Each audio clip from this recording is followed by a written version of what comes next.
โอ้ไกลหมดไกลเยอะนี่เดี๋ยวไกลหมดจะหล่นใส่ทีมผู้บรรยายเลยครับဒီမှာကဲပဲသားတွေဒီနေ့မှာတော့ကျွန်တော်တို့ကွန်ထနိုမင်းရဲ့ထိုင်းဘက်မှာထိုးခဲ့တဲ့ပွဲစဉ်တစ်ပွဲပြန်ကြည့်မှာပါဒီပွဲကတော်တော်လေးတော့ကြာပြီလွန်ခဲ့တဲ့2013ခုနှစ်လောက်ကထိုးတာပေါ့နော်သူအသက်ဆိုလို့ရှိရင်လည်း19နှစ်ပဲရှိအောင်ပဲဗျဒီပွဲကိုလည်းကျွန်တော်ထင်တယ်မကြည့်ရသေးတဲ့လူတော်တော်လေးကိုများလိမ့်မယ်ပြီးတော့ကွန်ထနိုမင်းအနေနဲ့လည်းမွေထိုင်းထိုးတဲ့ပွဲစဉ်ဆိုတာကအတော်လေးကိုရှားတယ်ဒီပွဲကသူ့ရဲ့မွေထိုင်းဝင်ထိုးတဲ့ပထမဦးဆုံးပွဲစဉ်ဖြစ်ခဲ့တယ်ဘာသာအောင်တွေ့တိုင်းမှာအခုခေတ်လို့ရောက်တဲ့အချိန်မျိုးမှာတော့မှကျွန်တော်တို့ UR level fighter တွေကမွေထိုင်းကိုလာထိုးတယ်ဆိုလို့ရှိရင်တိုင်ပတ်နေကြတာဗျာအဲ့တော့သူခေတ်တုန်းကသူ့ရဲ့ပထမဦးဆုံးမွေထိုင်းပွဲမှာဘယ်လိုမျိုးလက်စွမ်းကောင်းတွေပြခဲ့တယ်လဲဆိုတာကိုကျွန်တော်တို့ကပြန်ကြည့်ရမယ့်ပုံစံမျိုးပြီးတော့ဒီပွဲက Thai Fight ကကျင်းပတဲ့ reality show ပါဗျနောက်ကဘာအနှံ့က fighter ပေါင်း32ယောက်ကိုဖိတ်ခေါ်ပြီးတော့ထိုးခိုင်းတာအဲ့ဒီ32ယောက်ထဲမှာတယောက်သာလက်ရင်ချန်ပီယံကပတ်ကိုရမှာဘယ်လောက်ထိခက်ခဲတဲ့ပြိုင်ပွဲမျိုးလဲပေါ့နော်ဟုတ်ပြီအဲ့တော့ကျွန်တော်တို့ကြည့်ပါမယ်ပထမဆုံးဘက်မှာထိုးထိုးမင်းအနေနဲ့ဘယ်သူနဲ့ကစားခဲ့ရတယ်လဲဟုတ်ပြီစီနီကောဖိုက်တာအမာတူပါနဲ့သူကစားခဲ့ရတယ်နော်โอเคသူဇော်ထုံးဆိုတဲ့နာမည်နဲ့ထိုးတာပါအဲ့တော့มุม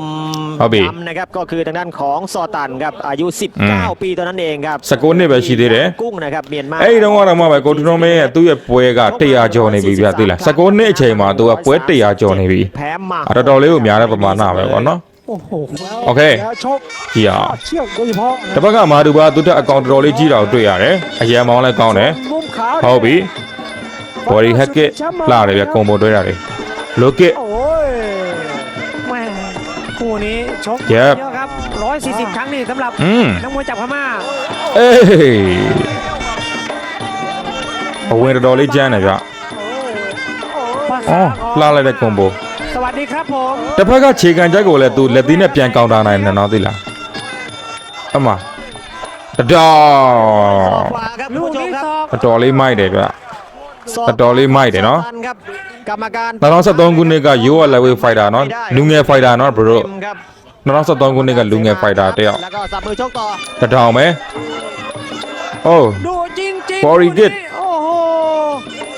တော်လေးကျန်းတယ်ဗျခွဲครับนักชกจากพม่าคนนี้တထောင် body kit พันดุเอ้ยအမโอ้ไกลหมดไกลပြောနေတော့ไกลหมดจะหล่นใส่ทีมผู้บรรยายเลยครับဒီမှာชาวบ้านครูครับชอบပန်းကိနေနော်ကေရဂျက်အိုးဟကိစောင်းလိုက်ကဟိုကောင်ဘာဖြစ်သွားလဲမသိဘူးလဲသွားတယ်ခေါင်းတိုက်တာတော့မထိဘူးခေါင်းတိုက်တာအချင်းပါနေရခေါင်းနဲ့တက်လိုက်တယ် तू မထိတော့မထိဘူး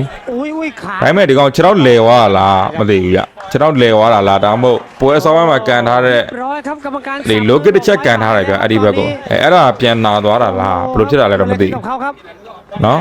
เข่าพลิกหรือเปล่าโอเคဘယ်လိုဖြစ်သူ့ရဲ့ပွဲဥတော့မှာသူပထမအချိန်နဲ့စီနီကောဖိုက်တာကိုသူနိုင်ခဲ့တယ်နောက်ပြီးတော့အဲ့ဒီစီနီကောဖိုက်တာကဒီပွဲမထိုးခင်နောက်ဆုံးမှာချန်ပီယံကပတ်ရထားတာတဲ့ကျွန်တော်ကြည့်ကြည့်ရပါတော့ကျွန်တော်လေးလာကြည့်တဲ့အချိန်မှာအဲ့လိုဖိုက်တာမျိုးကိုသူနိုင်သွားတဲ့ပွဲဥထွက်မှာBlack Team สุลต่านจากเมียนมาครับและก็เป็นทางด้านของจากเมียนมานะครับนักชกจากย่างกุ้งครับเป็นฝ่ายเอาชนะนอกทางด้านของอามาดูบาได้ในยกแรกนะครับตัวเต็งကဲအဲ့တော့ဒီပွဲကိုမကြည့်ရသေးတဲ့လူတော်တော်လေးများလိမ့်မယ်လို့ထင်တယ်ပေါ့နော်ဒါသူ့ရဲ့ပထမဦးဆုံးမွေထိုင်းဘက်ကိုကူးလာတဲ့ပွဲမျိုးသူကမွေထိုင်းမှာ3ပွဲပဲထိုးဘူးတယ်ဗျာအခုဒီ Thai Fight ကကျင်းပတဲ့ reality show မှာပဲ3ပွဲထိုးခဲ့တာ Thai Fight ဆိုတာကအတုံးကဆိုလို့ချင်းကမ္ဘာနံပါတ်1မွေထိုင်းအဖွဲ့အစည်းဝိုင်းချန်ပီယံရှစ်တို့ပါတော့ဆိုတာအဲ့ဒီတော့ကပေါ်တော့ပေါ်ပြီဗျာဒါပေမဲ့တိုးမပေါက်သေးတဲ့အချိန်ပေါ့နော်အဲ့အချိန်မှာ Thai Fight ကနံပါတ်1ပဲအဲ့ဒီ Thai Fight မှာသူလာထိုးတယ်ကျွန်တော်အခု UR level သမားတွေဝိုင်းချန်ပီယံရှစ်လာထိုးသလိုပါဗျာဒါပေမဲ့သူ့ရဲ့ပထမဦးဆုံး experience တွေ့တဲ့အတိုင်းပဲတော်လေးကိုကောင်းတယ်ပြီးတော့ကျွန်တော်ပြချင်တာတခုရှိတယ်ဘရိုတို့ဒီမှာထွန်းထွန်းမင်းအတော့က2013ခုနှစ်ကထိုးတာပေါ့နော်အဲ့တော့ကသူဘယ်နှပွဲအောင်ထိုးခဲ့တယ်လဲဆိုတော့ဒီမှာကြည့်ကြည့်ပါ2013ကိုကျွန်တော်ရေးကြည့်အောင်ဟုတ်ပြီဒီမှာတစ်ပွဲနှစ်ပွဲသုံးပွဲလေးပွဲငါးပွဲ6ပွဲ9ပွဲ10ပွဲ9ပွဲ10ပွဲဒါ10ပွဲဒါအပြင်ကိုအဲ့2013မှာသူဒီမှာ Thai Fight မှာ3ပွဲထိုး73ပွဲထိုးတာကျွတ်စိန်နော်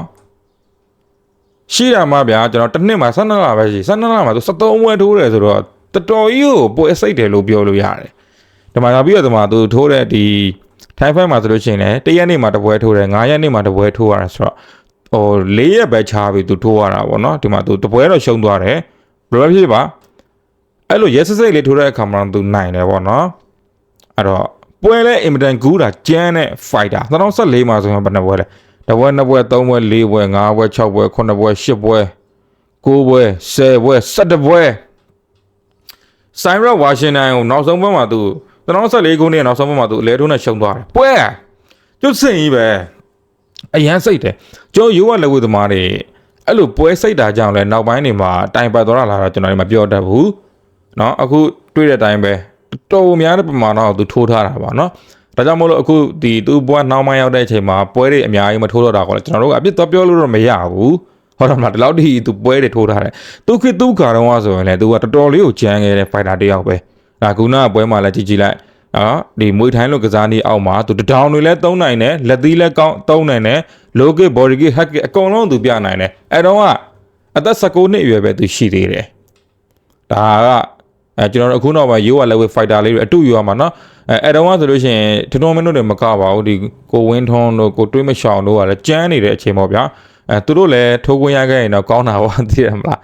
အကြောင်းမလို့တချို့ပေးသက်တွေကပြောကြတာเนาะထွန်းမင်းညီတွေထွန်းမင်းမမီဘူးပြောကြတယ်เนาะအဲ့ဒါကလည်းတကယ်တယ်เนาะမှန်တယ်ဗျတွေးတဲ့အတိုင်းပဲသူခေတ်သူခါတော့သူတော်တော်လေးကိုကောင်းခဲ့တယ်ဒါကတော့ကျွန်တော်ပထမဦးဆုံး brother တို့ကိုပြသခဲ့တဲ့ပွဲလေးဖြစ်ပါတယ်အဲ့တော့ဒုတိယမြောက်ပွဲကိုနောက်ဗီဒီယိုမှာကျွန်တော်ဆက်ပြီးတော့ပြသပေးပါမယ်ဗျာเนาะအဲ့တော့ကျေးဇူးများကြီးတင်ပါတယ်